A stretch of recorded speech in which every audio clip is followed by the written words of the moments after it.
tell me a little bit about this space, please, Joshua. Okay, so we're at WID, which is a community art space and library that I run with our team, which is Ray Hope, Oscar Salmon, and Lucy Smith, and myself.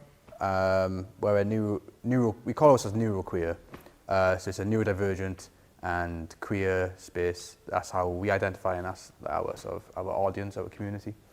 And we run creative writing workshops, poetry open mics, book launches, as well as working with local charities such as Trans Aid Cymru or End Youth Homelessness. The name WID originally came from this copy of Planet magazine. So John Cale, famously founding member of the Velvet Underground, he is a Welshman from the Valleys, and he created this free channel video piece called WID, which he also composed the score for, and he took it to the Venice Biennale. The first reason why we're called WID is to have that sort of link to Welsh modern art, contemporary experimental Welsh art. But also, we like the name WID because we kind of feel like we're trying to be a light in the darkness. WID means dark days. And at a time when, transgender and LGBTQ people are persecuted, and austerity measures, and we want to be something good. We want to be something that brings light to people's lives. And that's the second reason why we're called WID. And I'll take you over here. So when we first started, we asked the poet Frankie Paris to compose this poem on the name WID and the sort of themes that we're trying to go for. Kind of gave him a brief of what the name means, and that we're trying to be like a community space and trying to help people. And he just went off and wrote this poem. And we have it here on the wall for everyone who comes in to look, and we also have it in the window at the back as well, so people can read it when walking past on the street.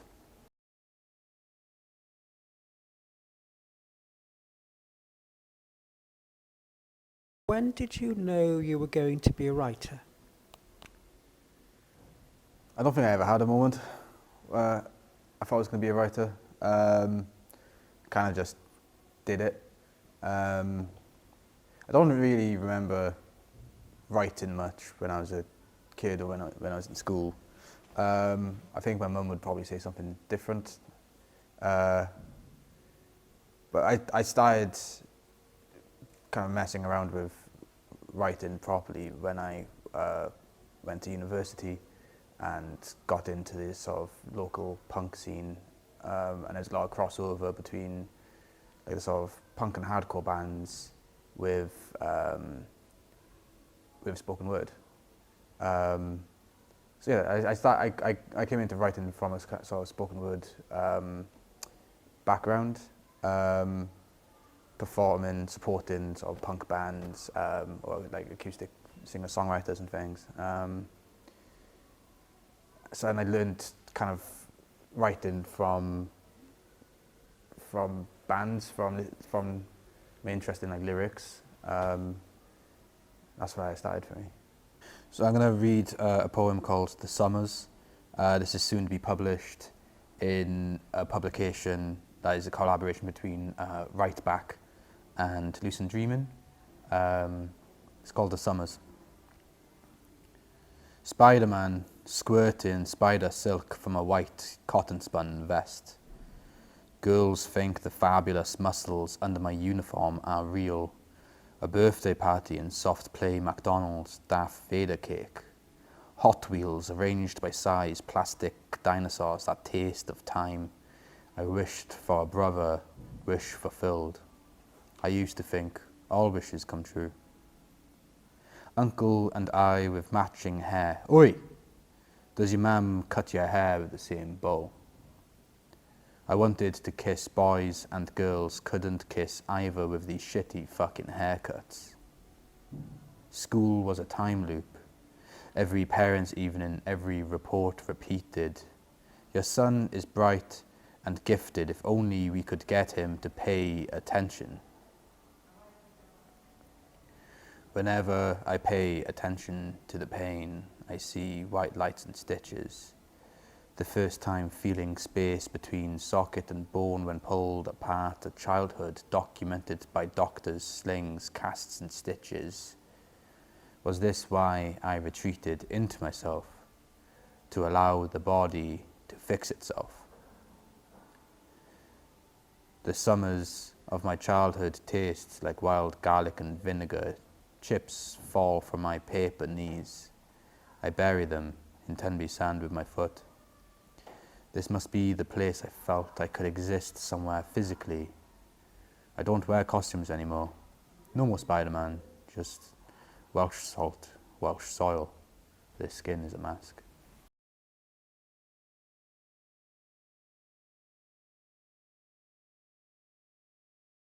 As a poet and a fiction writer, how does the mental process work in terms of deciding which medium to choose? As well as writing, I work in visual art as well, predominantly installation. It's very multimedia, so across photography, sound, found objects, and I like to experiment with like cut up and blackout and more experimental methods of making art. So sometimes something's a poem, sometimes it's a short story, sometimes it's a photograph or a video or something. So,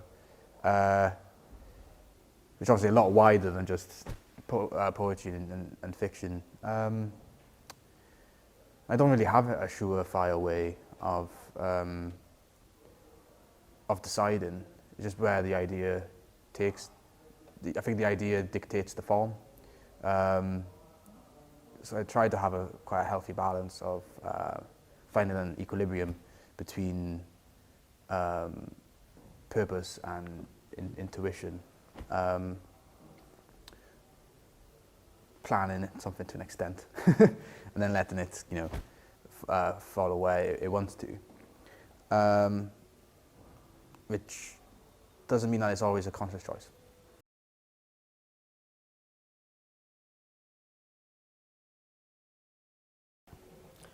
I wanted to ask you about your recent trip to Vietnam.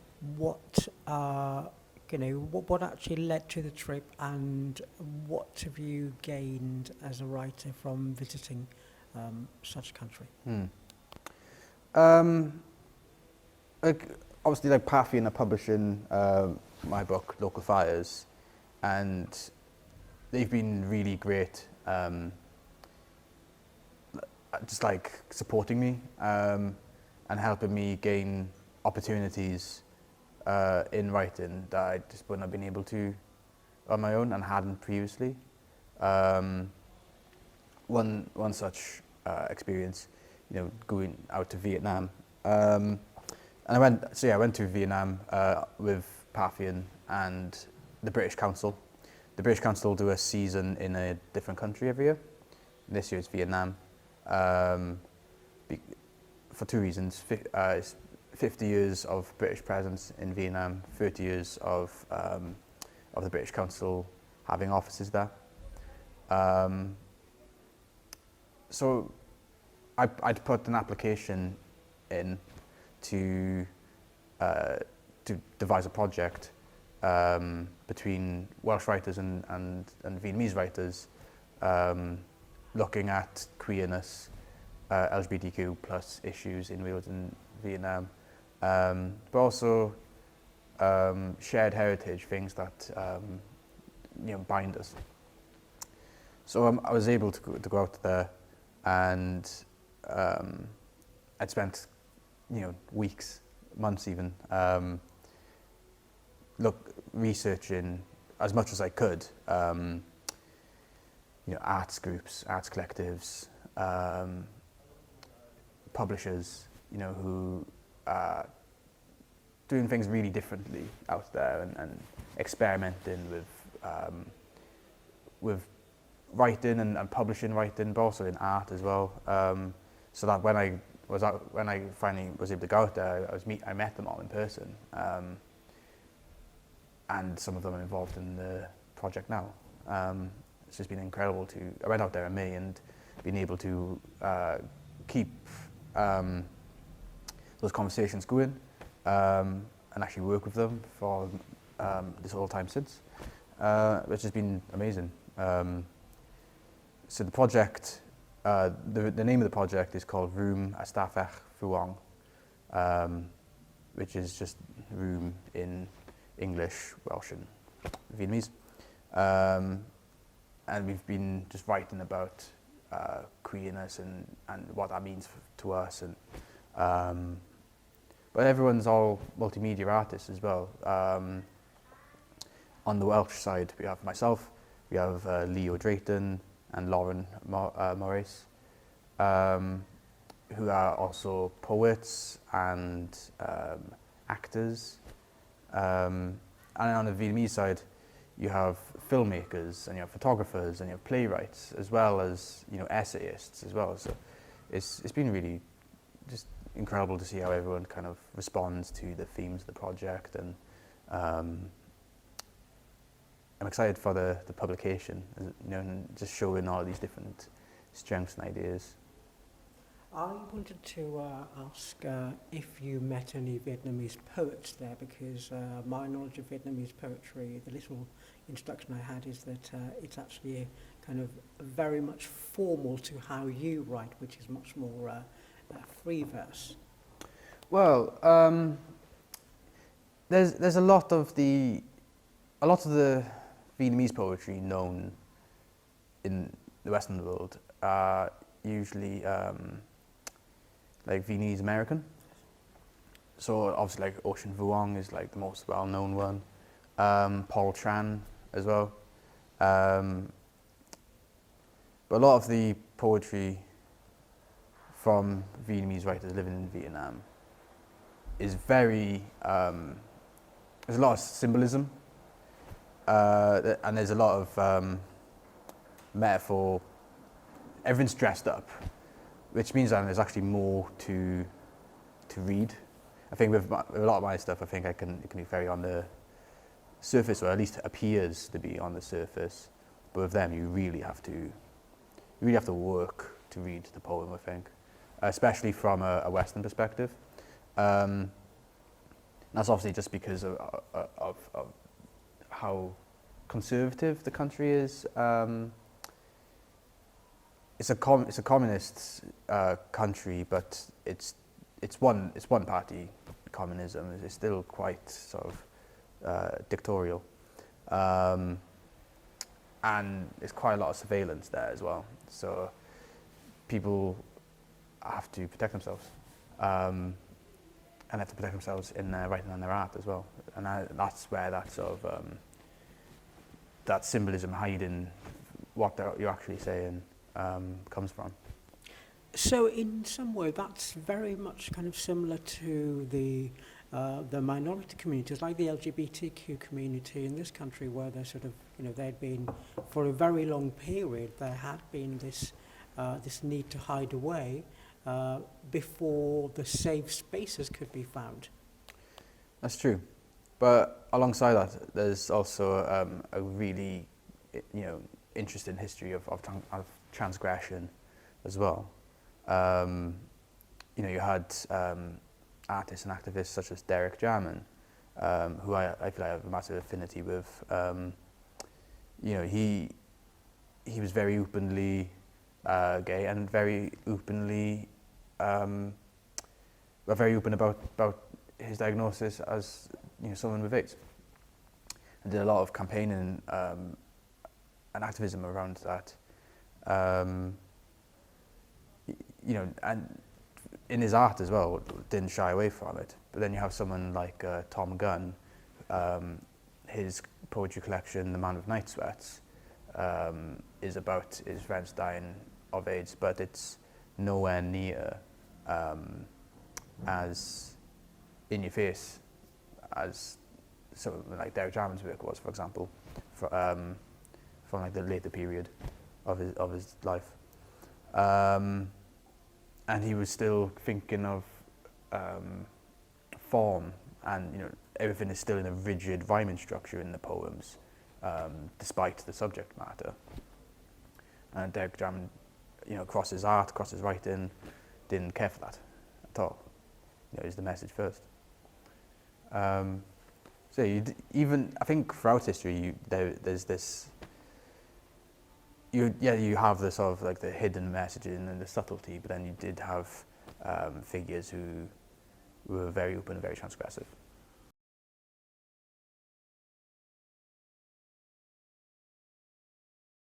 I'd like to know about your eagerly anticipated new book, Local Fires, published by Parthian Books, which I think is out in early November. Yeah. So Local Fires is published November 2nd by Parthian, and it's a collection of short stories. It's my first proper publication. I did release self-publish a poetry book last year called Fistful of Flowers. This is the first time publishing something for a publisher, with all of the bells and whistles. It's a collection of short stories, all based in my hometown of Llanelli in Carmarthenshire.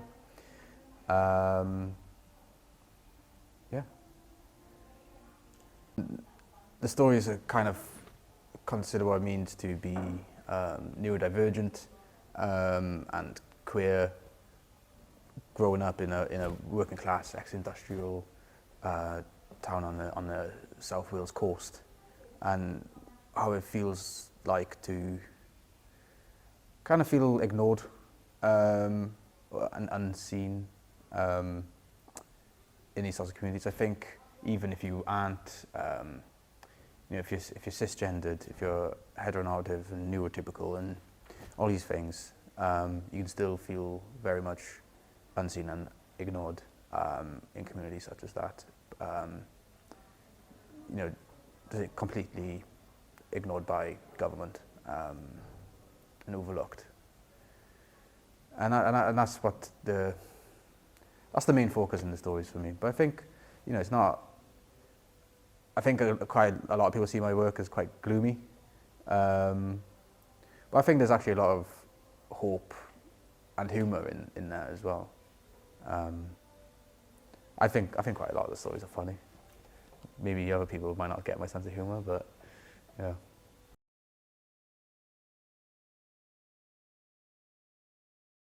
What have you got coming up in terms of your writing? What can we look forward to from Joshua Jones in the near future?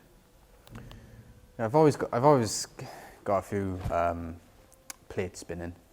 I'm currently working on a collection of essays, kind of expanding on the themes of local fires, but from a sort of non-fiction perspective. So I'm very much interested in philosophy, Derrida, Mark Fisher, these sort of cultural theorists, and what they say about ontology and melancholia. And I think that Welshness and Welsh literature is deeply melancholic, and I didn't realise I was kind of adding to that with my own writing. So kind of unpacking that a little. And when growing up in Llanelli, I felt like there's no music, there's no art, there's no literature coming out of there, and I had to leave, and just to be able to, just to develop and to progress and to become an artist. But since then, I've found that there are artists and writers and things who have come out from Llanelli. So I've been kind of writing about art and literature that has a link to Llanelli. For example, there's a fantastic young filmmaker called Tom Cardew, who was part of the Soft Splits the Stone exhibition at G39 earlier this year. He had a film called Machynnes Forgets Itself. And Machynnes is an area of Llanelli that I wrote about in my story, It's Black Country Out There. so I've written an essay about that film, unpacking why that film had such an effect on me when I watched it, but also comparing how I've written about it in my story as to how it's shown in the film. And I sent it to him recently actually, and he was really pleased with it. And so it's been nice to kind of use my writing to connect with other artists as well. Tom is actually one of my favourite Welsh artists. Really? He'd been featured in G39 a couple of times, and I think his work is something very, very special. I wanted to ask you sort of a question which is kind of related to your future as a Welsh writer. Where do you see the Welsh sort of English writing scene at the moment? What are the kind of things that we can be hopeful about? I think that Welsh short story writing, it's had such a strong tradition, and it suits the Welsh voice, the Welsh poeticism, like so well, And of course, you've done very well in the Rhys Davies. Yeah, I've been shortlisted for it twice as quite nice, and the Rhys Davies Prize is like doing amazing work in championing the Welsh short story form, and carrying on the legacy of Rhys Davies as well. I would like to see the short story industry more commonplace in Wales. It doesn't seem to be, it's not on the same level as it is in Ireland, for example, where, everyone's a short story writer in Ireland. Obviously you have publications like The Stinging Fly and The Pig's Back, who are really, champions of the short story form. We don't have there's not a tiny pool of Welsh short stories at all. There's tons of them, but there's not enough publications, who are putting our work out there and putting it in front of an international audience. Because all those Welsh short story writers are sending their work to English or British or further afield publications, and there's not enough here, For poetry, there is. I think the poetry scene in Wales is really healthy, with with Seren being brilliant purveyors of the Welsh poetry scene, and obviously Poetry Wales, Modron as well, and there's plenty of publications for Welsh poetry. I'd just like to see more for specifically Welsh short stories. So I'm going to read just a small section near the beginning of Half Moon New Year from my book Local Fires, that's coming out next month. This story was shortlisted for the Rhys Davies Prize in 2021, which is when I met Richard Davies from Parthian for the first time, and kind of started the ball rolling of getting these stories published. So this is Half Moon New Year. It was raining and had been all night, chattering on the roof over the beer garden. Weather doesn't stop the drinking. The girls in their skirts and makeup flirt with the boys, squeeze up to them for warmth and a packet of crisps. The boys, in return, don't mind. They roll cigarettes for the girls who don't want to smoke, not really, but maybe it'll warm them from the inside, asking them how the hell can they roll with those massive fake nails. The boys, whose parents can afford to buy them expensive winter coats, wrap them around the shoulders of the girls. These coats are super dry, and to the North Face, the shirts Ralph Lauren or Levi, or else they wear River Island t-shirts a size or two too small to show off the muscles they're trying to develop. These muscles are filled with water and protein shake, but the girls say, yeah, they're massive. Look at you. You look huge and so strong. No one wants to admit they're cold. They all start the night hugging their knees or with their arms crossed in front of their chests, huddled as close as they can to the dented patio heaters, without making their discomfort apparent. They drink their pints quickly so their teeth don't chatter. Many of the girls can keep up with the boys, and the boys know it, but not all of them like beer or cider. Some of them want cocktails with real fruity flavours, unlike the artificial blackcurrant in their Strongbow dark fruit. But they can't afford them, especially now with Christmas just gone. When the boys offer them a drink, they choose what they actually want, and savour it. Boys make fun of boys for drinking cocktails or any drink that isn't piss-coloured. Call them ponces. No one cares though, not really. It's all jest, festive spirit. It's banter. And as the night goes on, the girls inch away from the patio heaters, their cheeks tipsy flushed under their blush. It's New Year's, and their beats been at home. It's been a pretty good night. The corrugated plastic roof, in all its bird shit and glory, keeps them dry. Plus, the sound of the rain helps to construct an atmosphere where people feel cosy. While the boys just sort of stand around talking about the Scarlets versus Ospreys game and whatever else boys talk about, the girls open up. They talk about Christmas dinner and Boxing Day leftovers, happy younger siblings, and Pandora rings transition to as the girls lean against each other on the wooden benches. Conversations of family arguments and tensions at home. One girl complains about her bratty younger sister who threw a tantrum because she didn't get a Crosley record player. And then another girl's dad is he's like a total dick when he drinks whiskey. And he started drinking really early before lunchtime. So by the time dinner was ready, he had a look on his face, you know. And the gravy wasn't right, and the roasties weren't crisp enough, and Mum was in tears. And that night, he sat at the table, alone, drinking, while everyone else's family sat around the TV or playing games. Here, the girl chokes back a sob, and the other girls cluster around her, dabbing gently at her tears so she doesn't streak her mascara. And she tells them that on Boxing Day morning, she woke up to find her brand new houseplant, a Christmas gift, with its stems snapped in half.